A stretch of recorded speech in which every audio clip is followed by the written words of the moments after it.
The sound of metal on metal was the only music Mason Thorne knew anymore. Hammering out a horseshoe at his anvil, 42 years old, with a body built for war and a past he was trying to beat into submission with every strike. A jagged scar on his left cheek, a souvenir from Antietam, pulled tight when he grimaced. His dog, Valor, a liver-colored hound with more sense than most men, suddenly shot his head up. A low growl rumbled in his chest. Mason froze, hammer hanging in the air. Then he heard it. Gunshots. 3 of them, fast. Coming from the creek road. He didn't hesitate. The hammer dropped, his Winchester rifle came up, and with a whistle for Valor, he was moving. They crested the small hill that hid his ranch from the world and saw it, a crumpled shape in the dust of the road. A woman, motionless. Mason moved slow, rifle ready. War taught you that. Never run toward trouble until you know what kind of trouble it is. She was face down, her dress once fine, now torn and stained. Dark hair spilled around her head like ink. "Ma'am?" he called out. Nothing. "Ma'am, can you hear me?" A tiny moan. He knelt, turning her over gently. His jaw went tight. Her face was a mess of bruises. One eye was swollen completely shut. Blood trickled from the corner of her mouth. Her good eye, a startling flash of green, fluttered open. Panic. She tried to scramble away from him, whimpering as pain shot through her. "Easy now," Mason said, his voice a low rumble. "I'm not gonna hurt you."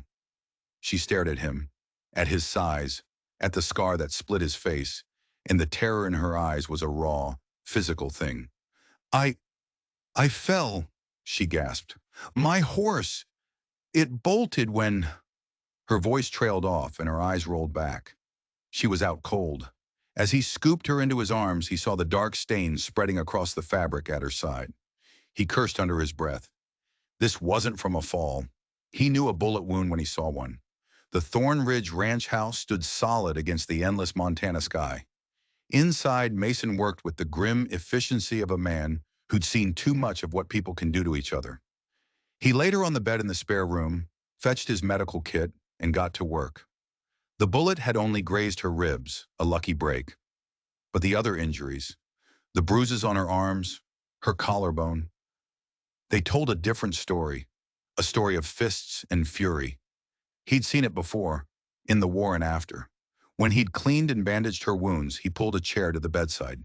He sat, his Winchester across his lap, and waited. Valor lay at the door, a silent guardian. The questions could wait. The trouble, he figured, had already arrived. Eleanor Reed woke up drowning in pain.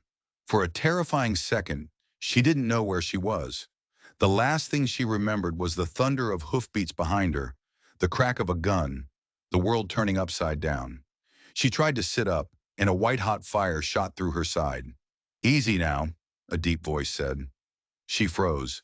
A giant of a man rose from a chair beside her bed. He was impossibly tall, broad as an oak door, with a scarred face half hidden by a beard. Fear was a cold hand squeezing her throat. "Where am I?" she rasped. "Who are you?" The man kept his distance. "Mason Thorne. This is my ranch. Found you on the road yesterday." His voice was gentle, a strange contrast to his fearsome appearance. "You've been shot. Just a graze. Got some other injuries, too." Her hand flew to her side, feeling the thick bandages. She was wearing a man's shirt, clean but huge on her small frame.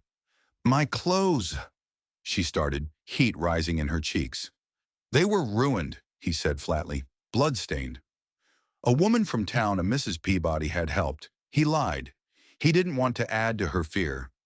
She eyed him with suspicion, her one good eye darting around the simple, clean room. "How long have I been here?" "Going on 2 days. Had a fever." He offered her a cup of water, and her hand shook as she took it. She sipped, studying him over the rim. There was a sadness in his eyes, a quiet weariness that didn't fit the rest of him. "Thank you," she said, her voice barely a whisper, "for helping me." He just nodded. "You feel up to telling me what happened? Those weren't riding injuries." She looked down at the patchwork quilt. "I told you, I fell.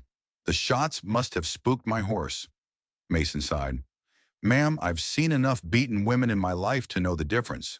Those bruises didn't come from a fall. A single tear escaped and ran down her bruised cheek. She wiped it away, angry. It doesn't matter. I'm grateful, Mr. Thorne. But I won't impose. As soon as I can travel. Travel where? He cut in. Seems to me whoever did that to you might still be looking. The color drained from her face. Fear was back, raw and real. I don't want to bring trouble to your door. He walked to the window and she flinched at his sudden movement. He stood looking out at his land, his huge hands clasped behind his back. Got no neighbors for 20 miles, he said, his back to her. Town's a half-day's ride. Whoever's after you, they'd have a hard time finding you here, unless they knew where to look. He turned back. You need time to heal. After that, your business is your own. She stared at him, trying to read his face, his motives. Men didn't help without a reason. Not in her world. Why? She asked. Why help a stranger? A shadow passed behind his eyes, a flicker of some old pain. The war taught me some things, he said gruffly, about not turning your back when someone needs help. He cleared his throat, uncomfortable. You got a name? Eleanor, she said. Just Eleanor. She didn't offer a last name, and he didn't ask. The pale, unblemished skin on her ring finger told a story of its own. Well, Eleanor, he said, moving toward the door. You rest. There's stew if you get hungry. He gestured to the dog. Valor here will let me know if you need anything. He closed the door softly, leaving her alone. Eleanor let out a breath she hadn't realized she was holding. She didn't know if she could trust this quiet giant. But what choice did she have? Her body was broken, and the world outside this room was full of monsters. For the first time in a long time, she closed her good eye and let sleep take her, a real sleep without fear. But deep down, a new question began to form. Who was this man, Mason Thorne?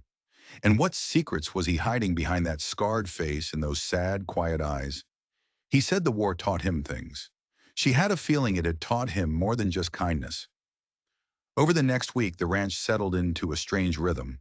Eleanor slowly healed, the angry purple of her bruises fading to a sickly yellow-green. Mason kept his distance, a silent, watchful presence. He left trays of food outside her door and made sure the fire was always lit. On Thursday, Mrs. Peabody arrived. She was a stout, no-nonsense widow who took one look at Eleanor's face, pressed her lips into a thin, hard line, and muttered, Men. She helped Eleanor bathe and change into a simple dress she'd brought from town. The good Lord gave 'em strength, Mrs. Peabody clucked, and some of 'em think that's a license to be cruel.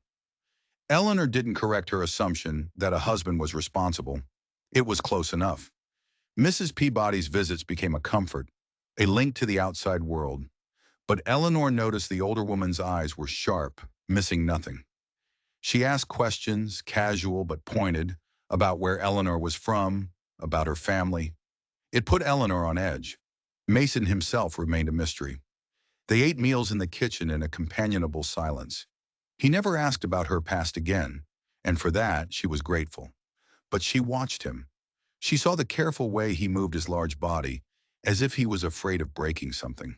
She saw the gentleness in his hands when he dealt with his dog or his horses, and sometimes when he thought he was alone, she saw a shadow cross his face so dark it made her shiver. By the 10th day, Eleanor was moving around the house, still weak, but restless. She found Mason in the kitchen, fumbling with a needle and thread, trying to mend a tear in his shirt. His massive, scarred hands were clumsy with the delicate work. Let me, she said, holding out her hand. He looked up, startled, then surrendered the shirt. Obliged. She sat at the table, her own fingers, though still stiff, moving with practiced skill. I've been thinking, she said, not looking up. I should earn my keep. You don't have a cook. Mason watched her. Mrs. Peabody comes, and I manage. A corner of his mouth twitched. Beans and bacon, mostly. Eleanor finished the neat seam and bit off the thread. I'm a good cook, she said, meeting his eyes. And I can keep the house. It's only fair. You don't owe me anything, Eleanor. I know, she said, her voice steady. But I'd like to stay. If you'll have me, I'm not. I'm not ready to leave yet. An unspoken question hung in the air between them. Not ready or not safe? He didn't ask. He just gave a single decisive nod. Could use a good cook, he admitted. Got 3 hands coming for the roundup next week. They'd appreciate something other than my cooking. Relief washed over her. Thank you. No need for thang, he said, rising from his chair. Ranch this size should have a proper cook. He paused at the door. Riding into town tomorrow. You need anything? She hesitated, then squared her shoulders. Yes, fabric for a dress and some spices. She flushed. I don't have any money. He waved it away. Write it down. Consider it an advance on your wages. And then he was gone. Eleanor sat at the table, the mended shirt in her hands. It wasn't charity, it was a job. For the first time since she'd fled, she felt a flicker of control, a tiny spark in the darkness. But as she looked around the quiet, empty house, another thought crept in. Why was a man like Mason Thorne living all alone in a house built for a family? She walked into the study and saw it on the wall. A portrait, a young woman with a serene smile, holding a small child. The child had Mason's eyes. A cold knot formed in her stomach. This house wasn't just empty. It was haunted by ghosts she couldn't see. Mason rode into Silverwood feeling like a storm was brewing on the horizon. The town was a dusty street lined with false front buildings, a place where everyone knew everyone else's business. He still felt like an outsider here, the giant northerner with a past he never talked about. He tied his horse outside the general store and ducked under the low doorway. Walter Jenkins, the proprietor, looked up. Thorne, twice in 1 month. To what do we owe the honor? Mason handed him the list Eleanor had written in her neat, elegant script. Jenkins's eyebrows shot up at the request for dress fabric and spices. Didn't know you had company, Thorne, he said, a sly grin on his face. Mason just stared at him until the grin faded, and Jenkins went to gather the items. The bell over the door jingled. Harrison Wells stepped inside. The banker, always dressed in a tailored suit like he'd just stepped off a train from back east. He carried himself like he owned the town, and in many ways he did. Wells saw Mason, and a tight, unpleasant smile formed on his lips. Mr. Thorne, he said, his voice smooth as silk, but with the coldness of a snake. A pleasant surprise. Mason gave a curt nod. Wells. There was no love lost between them. Wells had made it clear he saw Mason's union service as a personal insult. The banker's eyes fell on the bolt of blue calico Jenkins was measuring. Diversifying your interests, Thorne? I didn't take you for a dressmaker. Mason ignored him. Need flour and coffee, too. Wells leaned against the counter, casual, but his eyes were sharp. Heard you had some excitement out your way. Gunshots a week or so back. Mason's head snapped up. His gaze locked on the banker. News travels fast. It's a small town, Wells said with a shrug. Though I admit I am curious. About the woman you supposedly rescued. A gallant gesture. A cold weight settled in Mason's gut. He kept his face a mask of stone. Don't know what you're talking about. Wells' smile widened, but it didn't reach his eyes. No? My mistake. He straightened his suit jacket. Oh, before I forget, your loan payment is due at the end of the month.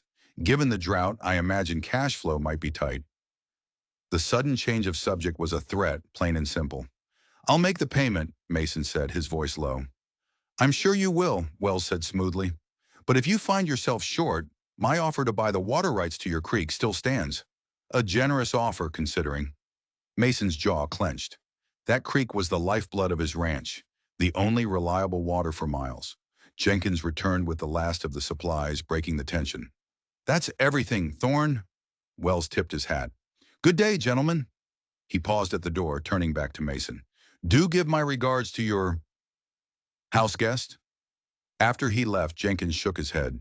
That man gives me the shivers, a snake in a suit. He lowered his voice. A word of advice, Thorne. Be careful. Wells doesn't let things go, especially when he smells profit.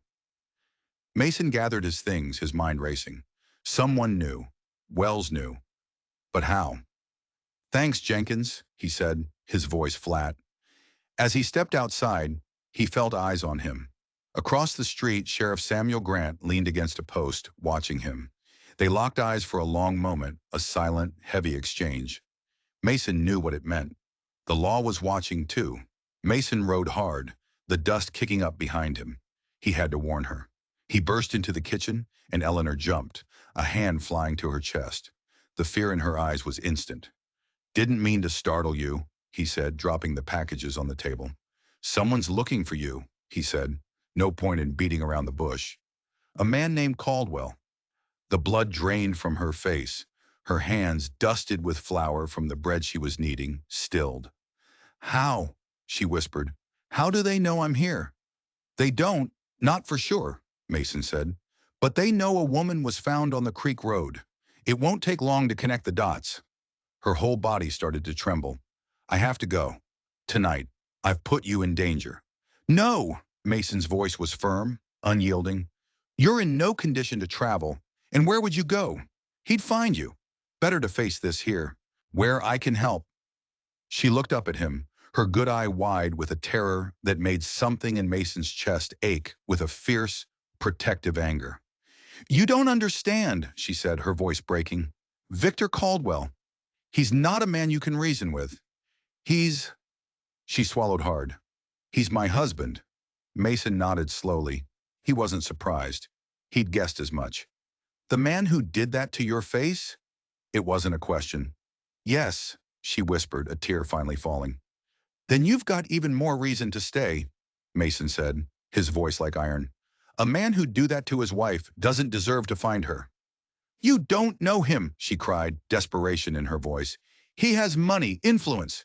He'll bring the law down on you for harboring me." "Let him try." The words were quiet, but they held the weight of a dozen battles. "This is my land. As long as you're here by choice, there's no law in this country that says you have to leave with him." She stared at him, this giant of a man, this stranger who was willing to stand against the world for her.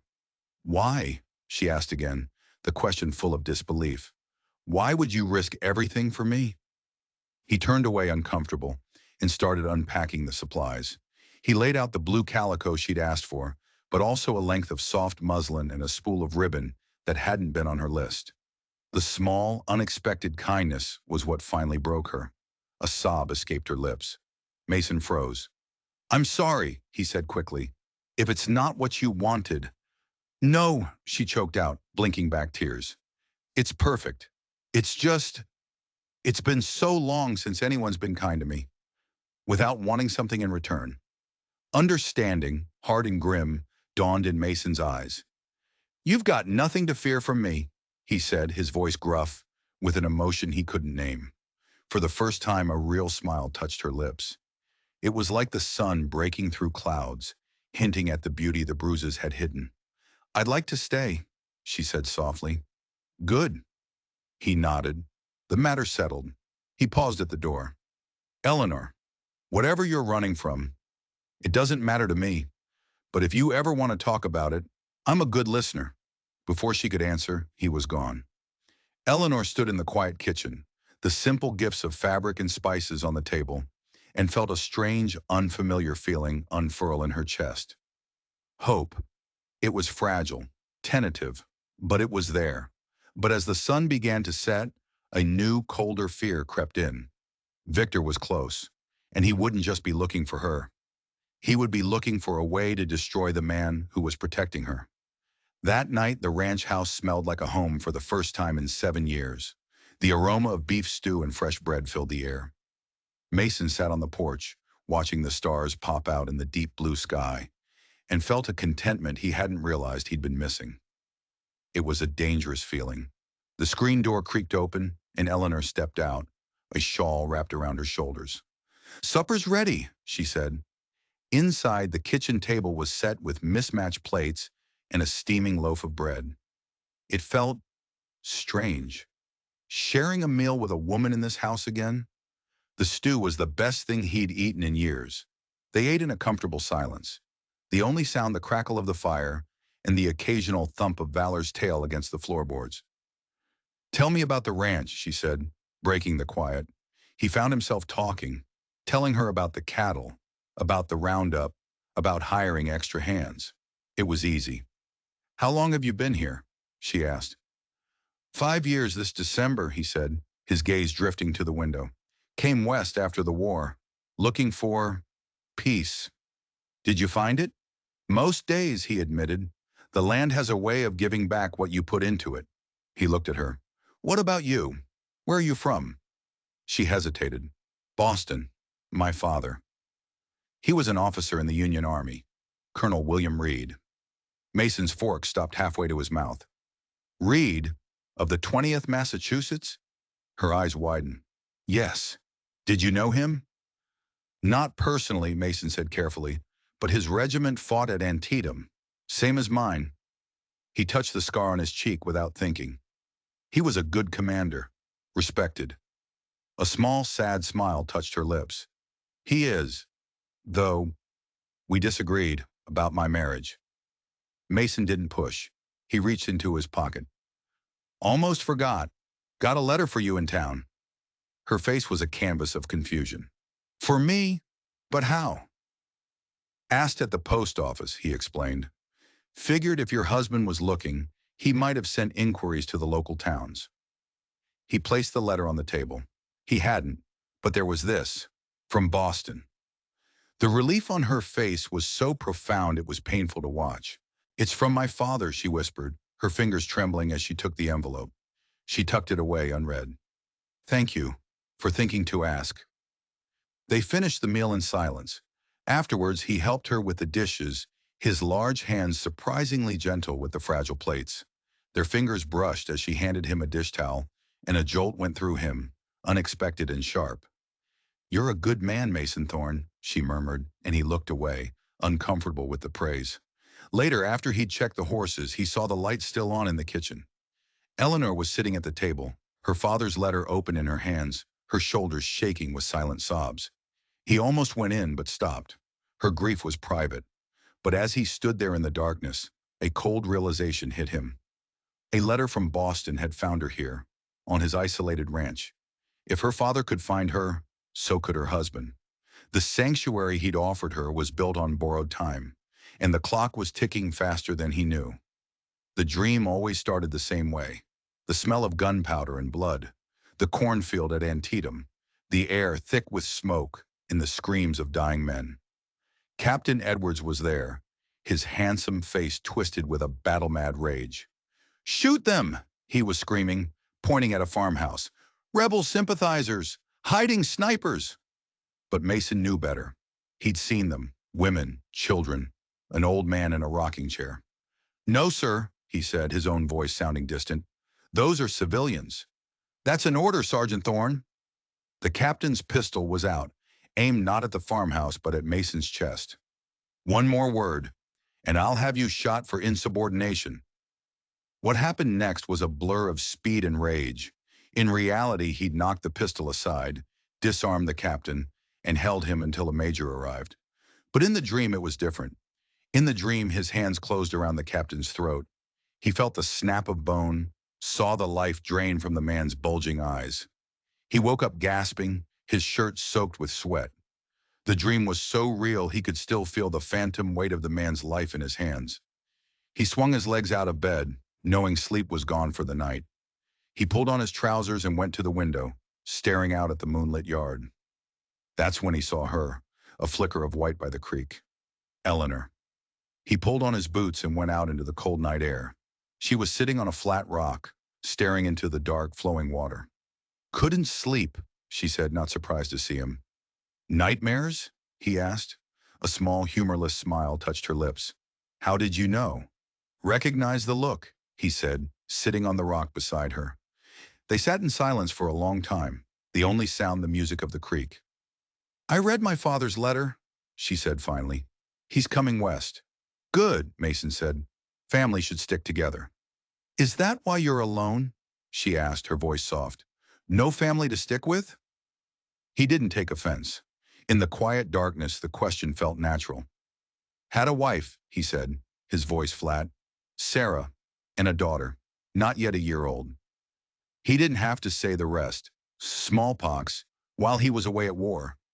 By the time he got the letter, they were already in the ground. I'm so sorry, she whispered. Does it get easier? Not easier, he said, looking at his scarred hands. Different. You learn to live with the empty space, but you never stop feeling it. I'm afraid, she admitted after a moment, not just of Victor finding me, but of what comes after. Who am I, if not his wife? Where do I go? You start again, he said simply. One day at a time. That's what I did. Found this place, started building. I have nothing to build with, she whispered. Victor controls everything. You've got your father, he reminded her, and you've got this place, for as long as you need it. Her head snapped up, and she looked at him, really looked at him, in the moonlight. Why are you so good to me, Mason?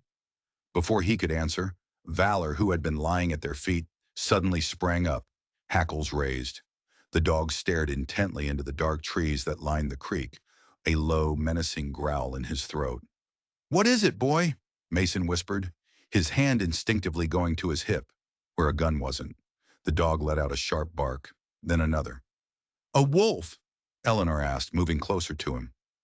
Mason shook his head, his eyes scanning the shadows. Not a wolf. Valor fell silent, but he stayed pressed against Mason's leg, alert and tense. Whatever it was gone. But Mason didn't believe it. As they walked back to the house, he couldn't shake the feeling, the chilling, prickling sensation on the back of his neck that he hadn't felt since the war, the feeling of being watched by human eyes. The enemy was no longer just a threat in a distant town. They were here, circling. The next morning, the roundup began. Mason hired 3 hands. Ezra, a grizzled old foreman, Charlie, 2 trees, a crow tracker who could read the land like a book, and Luke, a young kid from town, eager and shy. The arrival of the cowboys filled the quiet ranch with noise and life. Eleanor cooked them a breakfast of biscuits and salt pork, and the men ate like they hadn't seen food in a week. They tipped their hats and called her ma'am, their rough manners softened by a surprising respect. As they prepared to ride out, Mason pulled Eleanor aside.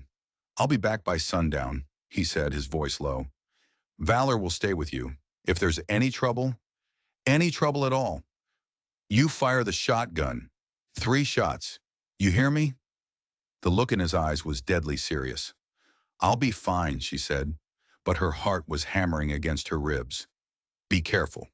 He just nodded, but his eyes held hers for a moment too long, a silent promise passing between them. She watched them ride out, 4 men against the vast empty landscape. Then she turned back to the house, the silence pressing in on her. The work of cleaning and cooking kept her hands busy, but her mind was racing. Her father was coming. But what would he find? A bruised and battered daughter, hiding out on a remote ranch. Would he be ashamed? A familiar voice, Victor's voice, whispered in her head, telling her she was weak, a failure. She shook it off, her hand going instinctively to her belly. A small, barely there curve was beginning to form. 3 months. The child was growing. A tiny secret life. Victor's child. The thought was a complicated mix of love and dread. She hadn't told Mason yet. How could she? It would change everything. A new life was one thing. A new life that tied her forever to the man who was hunting her. That was a different kind of trouble altogether. She pushed the thought away and focused on kneading the bread dough. The simple physical work was a comfort. The men would be hungry when they returned. For now, that was all that mattered. But as she looked out the window at the empty road, a single question echoed in the quiet kitchen. Who had been watching them from the trees last night? The north pasture was a sea of golden grass under a sky so blue it hurt to look at. Mason and his crew worked in practiced silence, fanning out to gather the scattered cattle. It was slow, patient work. As Mason rode, his thoughts kept drifting back to the ranch, to Eleanor. The image of her, so fragile and yet so resilient, was burned into his mind. A shout from Luke broke his concentration. The kid was pointing to a line of trees. A group of riders was emerging from the woods. 5 of them. Mason's stomach tightened. They weren't cowboys. They were dressed too well, their horses too fine. He signaled to Ezra, "Keep the herd moving, I'll see what they want." He rode to intercept them, his hand resting casually on his thigh, inches from his revolver. As he got closer, he recognized the man in the lead. Harrison Wells, the banker, looking ridiculous in his city suit and derby hat. The man beside him was handsome, well-dressed, with cold blue eyes that sized Mason up like a piece of livestock. "Thorne," Wells called out, his voice dripping with false cheer. "Fancy meeting you out here." "Wells," Mason said, his eyes on the handsome stranger. "You're a long way from your bank." "Business," Wells said smoothly. "Allow me to introduce my associate, Mr. Victor Caldwell, from Boston." The name hit Mason like a punch to the gut. So this was him, Eleanor's husband. He was exactly as Mason had imagined, polished, prosperous, and radiating a dangerous confidence. "Mr. Thorne," Caldwell said, his voice cultured and smooth. He urged his horse forward, offering a gloved hand. Mason ignored it. "My ranch isn't for sale." Caldwell smiled, a flash of white teeth. "Everything has a price, Mr. Thorne, especially in a drought." The threat was veiled, but unmistakable. "What do you want, Caldwell?" Mason asked, his voice flat. Caldwell's smile vanished. "I'm looking for my wife," he said, his voice turning hard and cold. "She left Boston, unexpectedly. I have reason to believe she came this way." Mason kept his face a mask. "Sorry to hear that." "Oh, I'll find her," Caldwell said. "Eleanor is unwell, prone to delusions. I'm very concerned for her safety." Mason's hands tightened on the reins, the leather creaking in protest. The casual cruelty of it, painting her as crazy to excuse his own brutality, made Mason see red. "Haven't seen anyone like that," he lied, his voice even.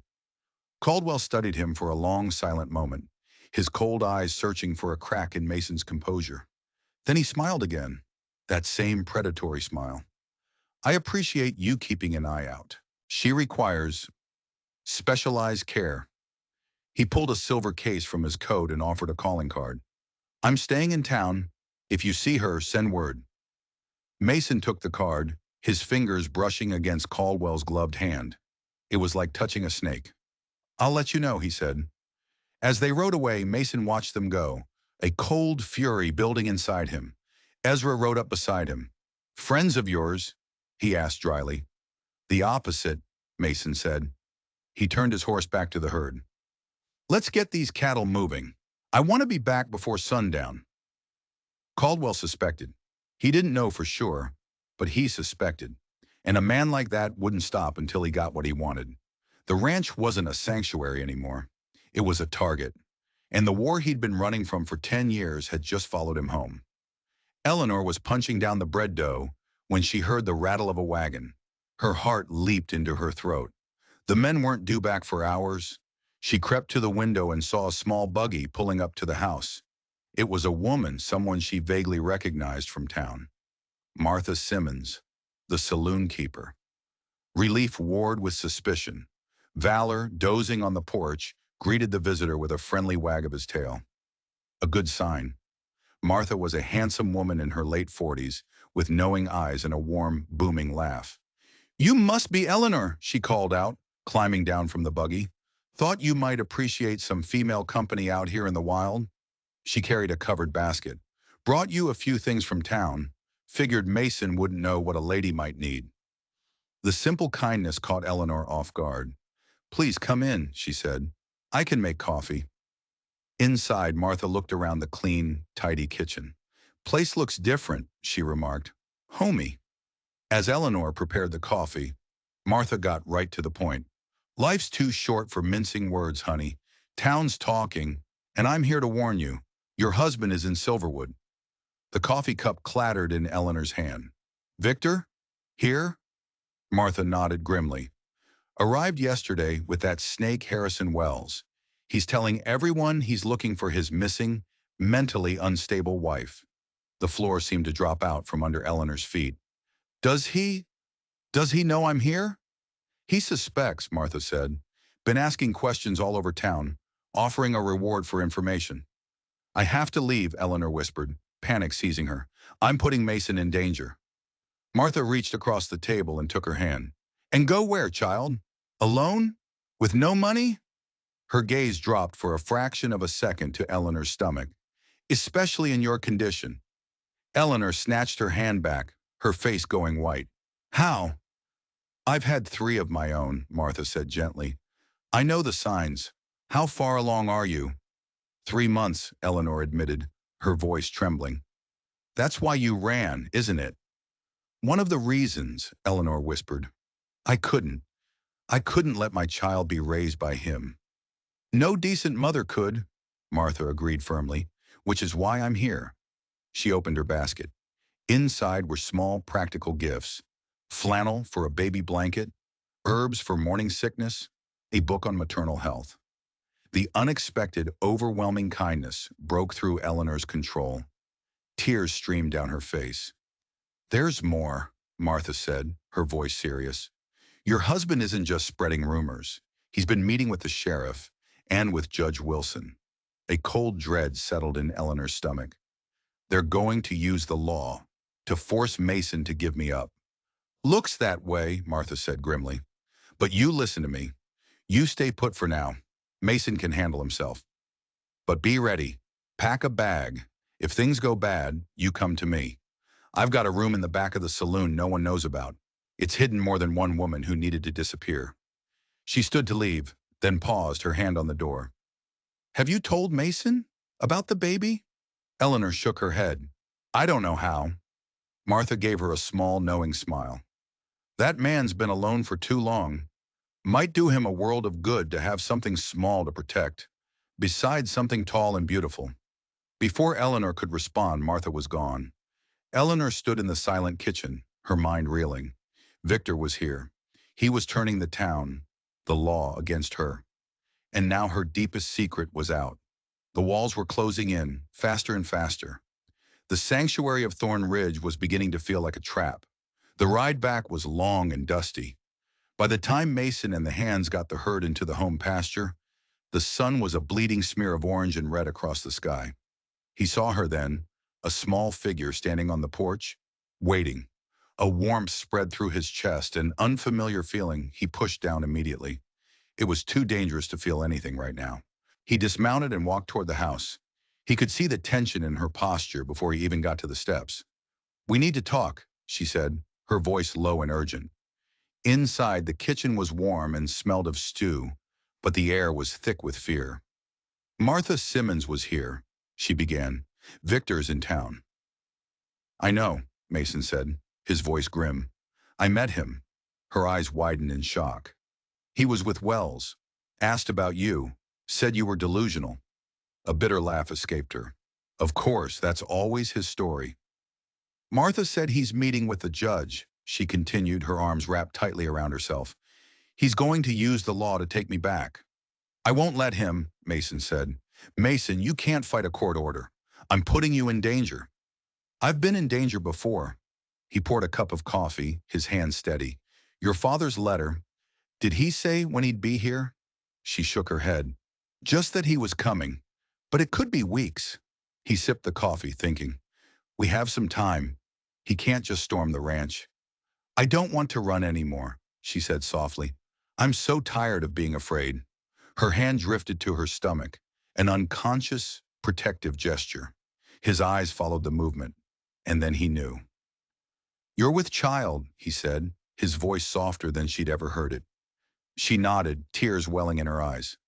3 months. It's why I left.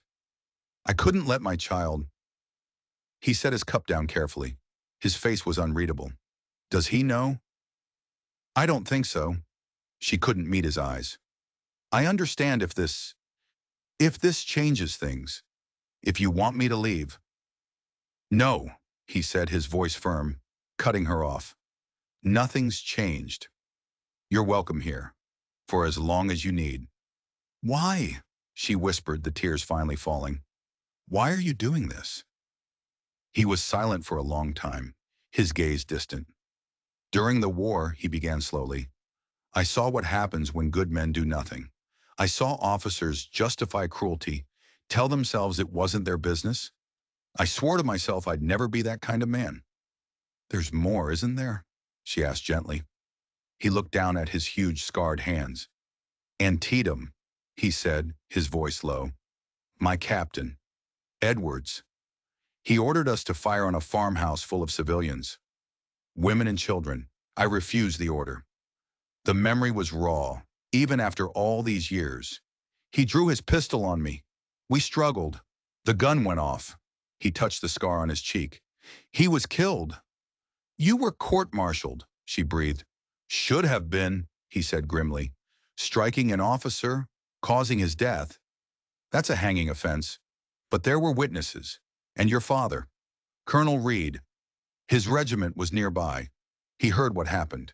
He sent a letter to the inquiry board, vouching for me. He saved my life, Eleanor. A man he'd never even met. The revelation hung in the air between them, a stunning, invisible thread connecting their paths. You saved those people, she said softly. You did the right thing. I've dreamt about it every night for 10 years, he confessed, his voice rough. Dreamt that I killed him on purpose, that I enjoyed it. Without thinking, she reached across the table and covered his hand with hers. The contact was electric. He looked up, startled out of his dark memories. You are a good man, Mason Thorne, she said, her voice full of a conviction that shook him to his core. The best I have known. Something in his eyes shifted, a wall crumbling. He pulled his hand away and stood up abruptly. Should check on the men, he mumbled, turning for the door. Mason, she called after him. He paused. Thank you, she said, for telling me, for everything. He gave a single sharp nod and was gone. Eleanor stood in the silent kitchen, her world tilting on its axis. Her father had saved the life of the man who was now saving hers. It wasn't a coincidence. It was fate. And it meant that their fight was no longer just hers or his. It was a debt that had to be paid. The news came just as the sun was setting, painting the sky in angry streaks of red and purple. Charlie Two Trees rode in from town, his face grim. Sheriff's coming, he said, his voice low. Tomorrow morning, with papers.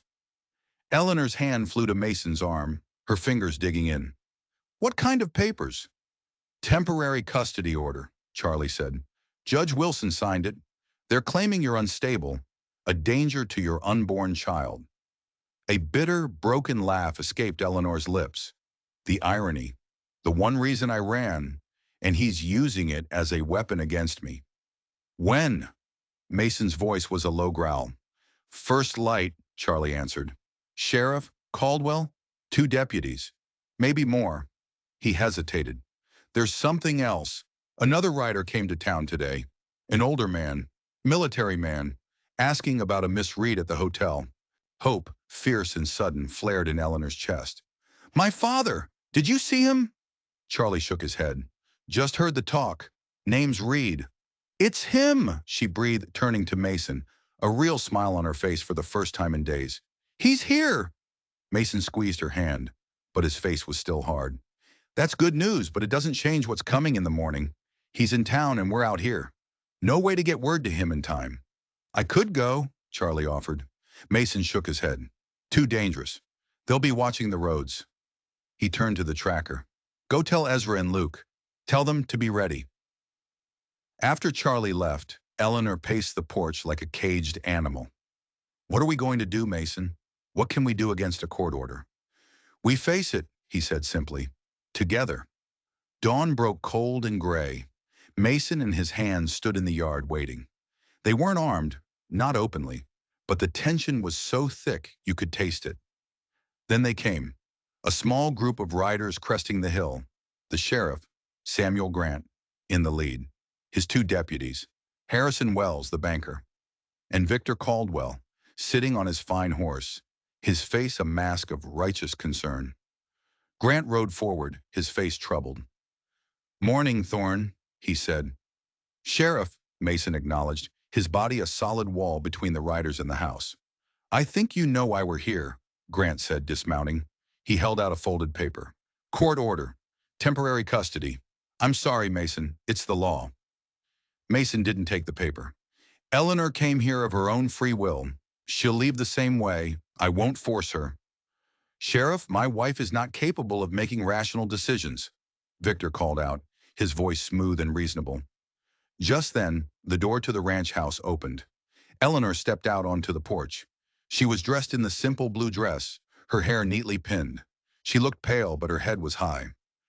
There's no need to speak about me as if I'm not here, she said, her voice clear and steady. "I can speak for myself." "Eleanor, my dear," Victor cried, feigning relief. "Thank God you're safe." "Am I, Victor?" she said, her voice dripping with ice as she walked down the steps. "The last time I saw you, you were shooting at me."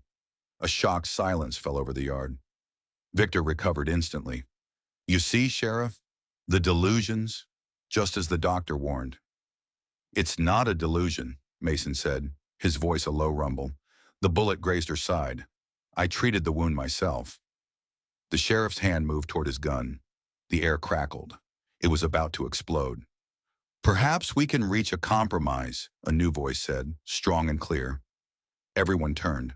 An older man on horseback was riding into the yard, with Charlie 2 trees beside him. He was tall and straight-backed, with the unmistakable bearing of a soldier. "Papa!" Eleanor cried, a sob of relief escaping her. Colonel William Reed dismounted and strode to his daughter's side, wrapping a protective arm around her. He faced his son-in-law, his eyes like chips of blue ice. "Caldwell, I imagine this is unexpected." He turned to the sheriff. "Colonel William Reed, 20th of Massachusetts, retired. I believe you have a court order concerning my daughter."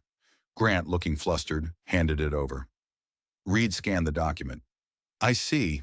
Based on the testimony of a Dr. Harrington, the same doctor who was censured last year for improper conduct? The same doctor who believes any woman who disagrees with her husband is hysterical?" Victor had gone pale. "Colonel, I don't think—" "I have affidavits from 3 of your servants." Reed cut him off, his voice like steel.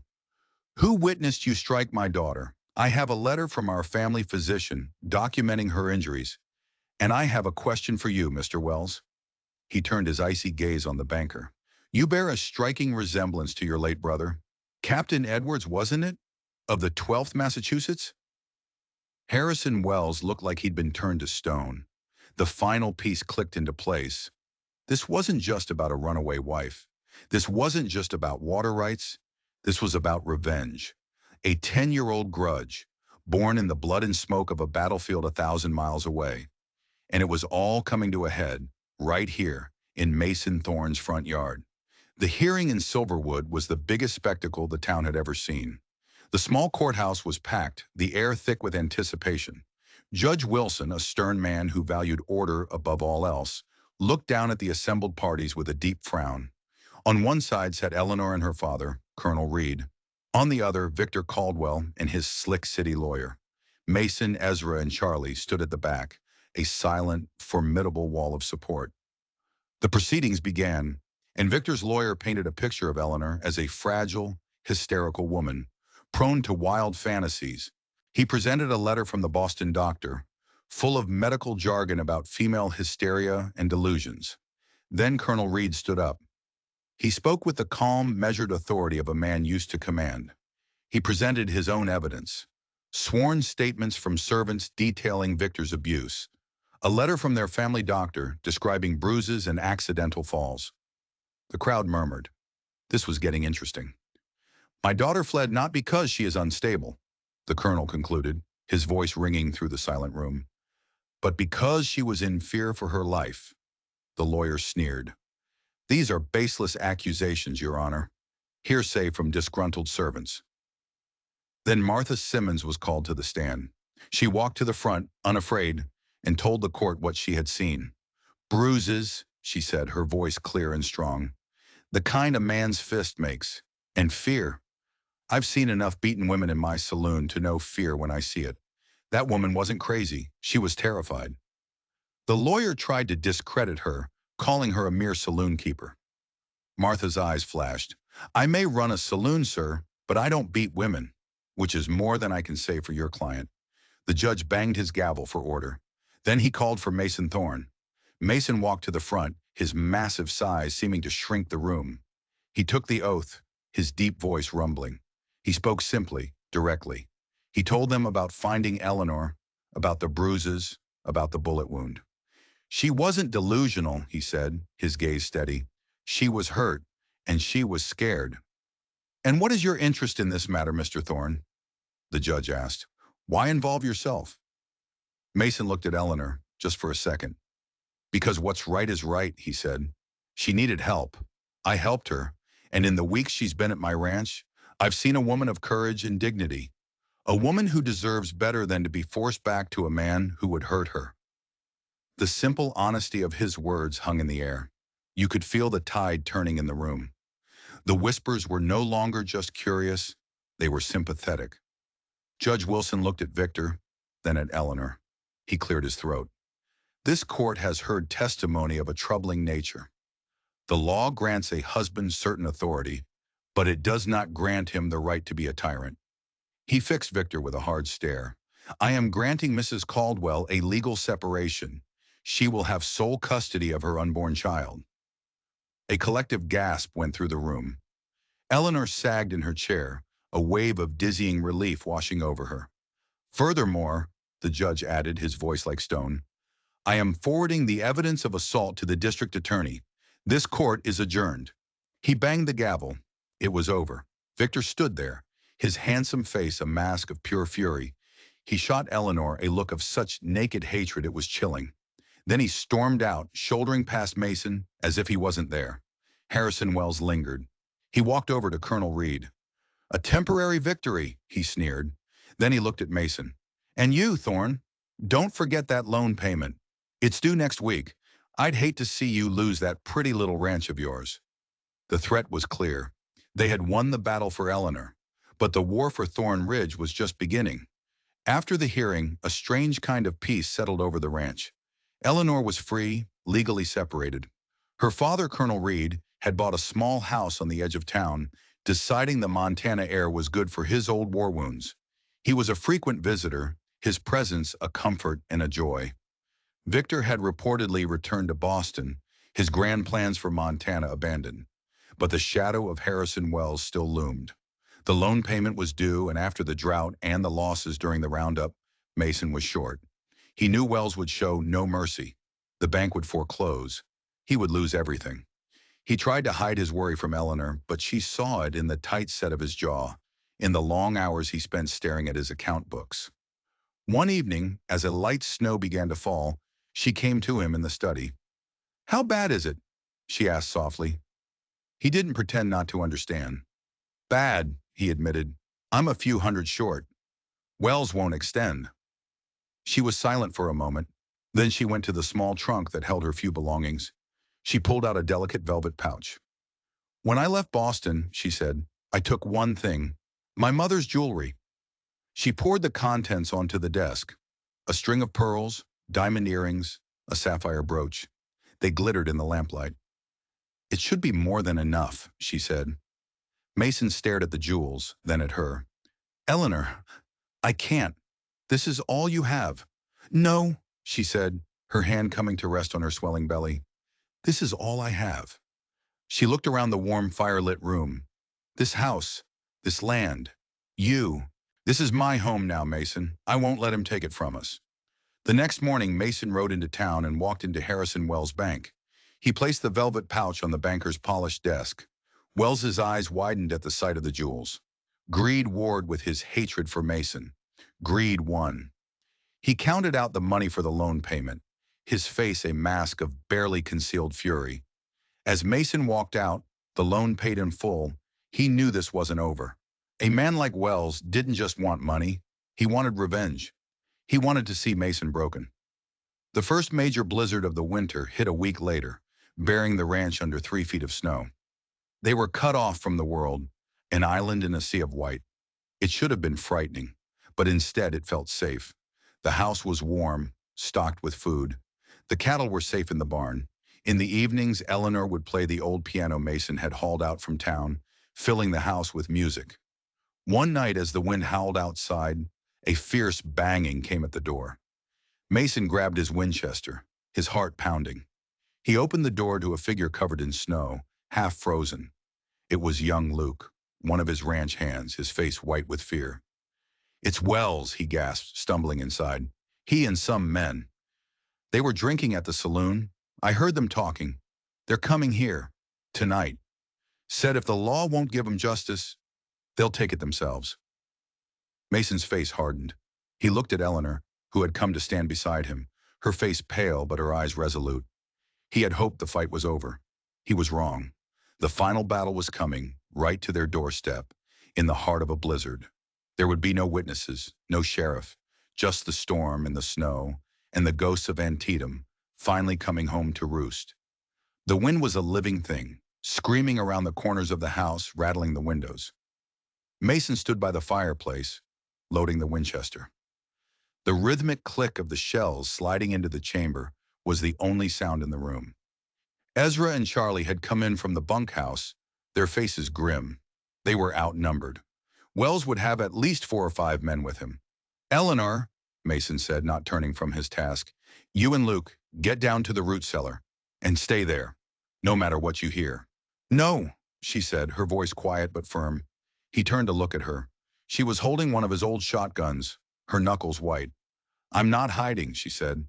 "This is my home. I will help defend it." He saw the fire in her eyes, the same fire he'd seen in the courtroom, and he knew it was useless to argue. He gave her a sharp nod. "All right, but you stay by the back window, and you don't shoot unless they breach the house." They didn't have to wait long. Through the swirling snow they saw them. 6 riders, dark shapes against the white, moving slowly toward the house. They were smart, fanning out, using the outbuildings for cover. The siege had begun. The first shot shattered the parlor window, sending glass flying. Eleanor flinched but held her position. Mason, Ezra, and Charlie returned fire, their shots echoing in the roar of the wind. It was a deadly dance in the swirling snow. A muzzle flashed from the barn, a shadow moving near the corral. Hours crawled by. The house was cold, the fire long dead. They were running low on ammunition. Wells was being patient, trying to draw them out, to wear them down. Then there was a new sound, the splintering of wood from the back of the house. "They're at the kitchen door," Ezra yelled. "Eleanor!" Mason shouted, moving toward the kitchen. He heard the deafening boom of the shotgun, then a scream of pain from outside. He burst into the kitchen to see Eleanor standing over the shattered door, the shotgun smoking in her hands. A man lay in the snow just outside, clutching his leg. Her face was white, but her hands were steady. "I told you I wouldn't hide," she said. The attack on the back door was a diversion. Suddenly, the front window exploded inwards, and 2 men scrambled through. Charlie took one down with the butt of his rifle. The other one came at Mason, a knife gleaming in his hand. Mason met him with a roar, the years of repressed rage from the war, from his grief, all boiling over. It was brutal and quick. When it was over, the man lay still on the floor.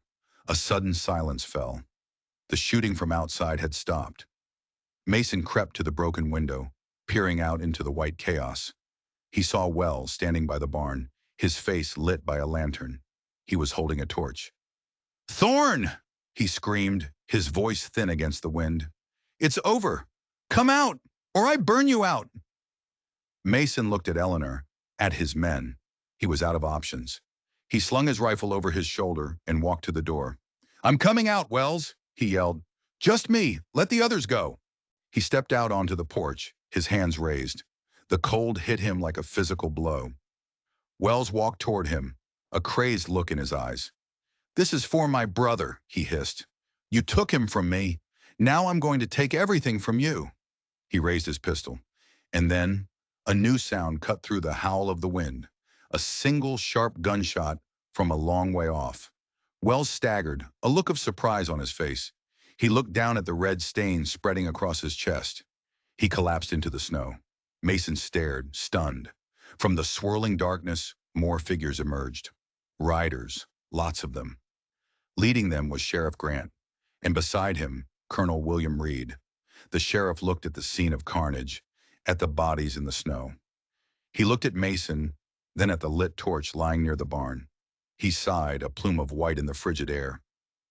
"Looks like we got here just in time," he said. "Luke made it to town," the colonel explained, dismounting. "Rode through the heart of the storm, told us everything." He looked at Wells' body, his face grim. Some men can't accept defeat. As the sheriff and his new posse of townsmen rounded up the remaining hired guns, Colonel Reed walked up onto the porch. He looked at his daughter, standing in the doorway, shotgun still in hand. He looked at the giant, scarred man beside her. "I believe," the colonel said, a small smile touching his lips, that the two of you have had quite enough excitement for one lifetime. Spring came to Thorn Ridge, melting the snow and turning the mountains green. The creek ran full and clear. In the pasture, new calves wobbled on unsteady legs. The ranch was safe. Wells's crimes had come to light, and the bank was under new, more honest management. In the small cemetery on the hill, there was a new grave marker for Sarah and the infant daughter Mason had lost so long ago. Eleanor had insisted. "They're part of this family too," she'd said. Now she stood on the porch, her belly round and full under her dress. She watched Mason as he worked at the anvil, the familiar ring of metal on metal no longer a sound of lonely grief, but of creation, of a future being forged. He finished the horseshoe and looked up, his eyes finding hers across the yard. He smiled, a real, unguarded smile that transformed his scarred face. He walked toward her, wiping the sweat from his brow. He placed a large, gentle hand on her belly and felt the kick of the new life within. "It's a good life, isn't it?" she said softly. "It is now," he said, his voice thick with an emotion he no longer tried to hide. He had come west seeking peace, a place to bury his ghosts. He had never expected to find a reason to live again. The war had taken everything from him, but a wounded woman on a dusty road had given it all back. Together they had faced down the ghosts of the past and built a sanctuary, not of wood and stone, but of courage and loyalty, and a love as strong and resilient as the mountains that watched over them. If you enjoyed this story of justice and redemption, don't forget to hit that subscribe button and ring the bell for more tales from the shadows of the Old West.